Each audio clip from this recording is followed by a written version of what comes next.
যে মানুষ নিজেকে ভালোবাসতে জানে না, যে মানুষ নিজের পরিবারকে ভালোবাসতে জানে না, সেই মানুষ যদি অন্য কোনো দলকে ভালোবেসে যদি আত্মহত্যা করে, তার কি কোনো যুক্তি আছে? এই এই ভালোবাসার কোনো মানে আছে?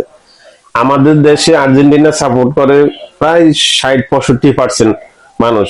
সাপোর্ট করতেই পারে, আর্জেন্টিনা ভালো করে শৈল্পিক ফুটবল খেলে, যার জন্য সাপোর্ট করতেই পারে। কিন্তু সেই সাপোর্ট করাকে কেন্দ্র করে ফাইনালে আর্জেন্টিনা গেল, সেখানে ফাইনাল আর্জেন্টিনা হেরে গেল, তাকে কেন্দ্র করে আপনার আত্মহত্যা করতে হবে কেন? কি জন্য রে ভাই? আপনার নিজের প্রতি যদি নিজের ভালোবাসা না থাকে, নিজের পরিবারের প্রতি যদি ভালোবাসা না থাকে, মানে নিজেকে যদি ভালোবাসতেই না জানেন, তাহলে অন্যকে কেন ভালোবাসতে যাবেন? আজকে আপনার এই ভালোবাসা কে দেখতেছে আমার বুঝে আসে না। নোয়াখালী সেনবাগে একজন সারা রাত খেলা দেখে ভোরবেলা স্ত্রীর সাথে কথা কাটাকাটি করে সেও আত্মহত্যা করলো, কুষ্টিয়া বেড়ামারাতে একজন আত্মহত্যা করলো। তাহলে এগুলা শুনতে কেমন শোনা যায়? আপনি খেলা দেখছেন, খেলাকে কেন্দ্র করে তক্র বিতক্র করলেন, নিজের প্রতি ধৈর্য রাখতে পারলেন না, পরিবারের মানুষ ধৈর্য রাখতে পারলো না।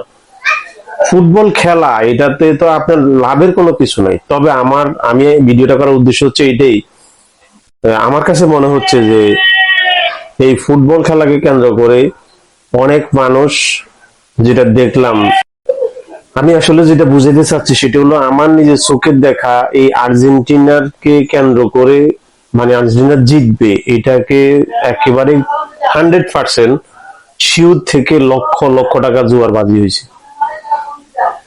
কিছু মানুষ, সবাই করে না এই জুয়াটা, সবাই খেলে না, কিছু মানুষ খেলে।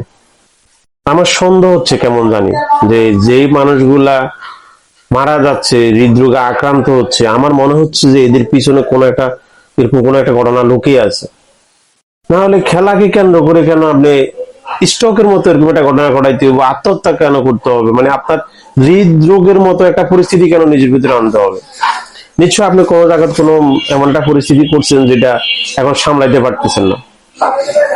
আসলে সবকিছু মিলিয়ে কথাগুলো বলার উদ্দেশ্য হচ্ছে এটাই ভাই, আপনি যেই দলে সাপোর্ট করেন কোনো সমস্যা নাই, আপনি আগে নিজেকে ভালোবাসতে শিখুন, নিজের পরিবারকে ভালোবাসতে শিখুন, পরিবারের আগে নিজেকে ভালোবাসুন। আপনি বেঁচে থাকলে, আপনি যদি যখন দুনিয়াতে বেঁচে থাকবেন তখন আপনি অনেক কিছু দেখতে পারবেন, অনেক কিছু আপনি এনজয় করতে পারবেন, পৃথিবী কেমন সেটা উপভোগ করতে পারবেন। কিন্তু আপনি যখন চলে যাবেন তখন তো আর আপনার এই 2 পয়সার মূল্য নেই। আপনাকে মাটি ছুটি দেওয়ার পরে 2 দিন 3 দিন পর আপনার কথা সবাই ভুলে যাবো, আপনার পরিবার একটু কষ্ট হয়ে যাবে, এতটুকু পর্যন্তই।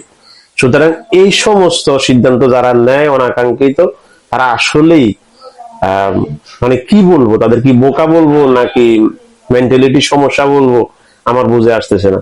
তো আমার ভিডিওটা করার উদ্দেশ্য হচ্ছে এটাই, দয়া করে পৃথিবীতে আপনি যে কোনো কিছু করেন আগে নিজেকে ভালোবাসতে শিখুন। অন্যের জন্য নিজেকে আত্মহত্যা দিতে যাবেন না, নিজেকে শেষ করতে যাবেন না। আপনার জীবন, আপনার পরিবার, আপনাকে আল্লাহ পাক দুনিয়াতে পাঠাইছে, যেটুকু সময় দিয়েছে সেই সময়টা উপভোগ করার জন্য। এই জন্য ভিডিওটা করলাম। কথাগুলো যদি ভালো লাগে এবং ভুল হয়ে থাকে আপনারা কমেন্ট করে জানাবেন, এবং ভালো লাগলে সাবস্ক্রাইব করে দিবেন আমার চ্যানেলটা। ধন্যবাদ সবাইকে, আসসালামু আলাইকুম।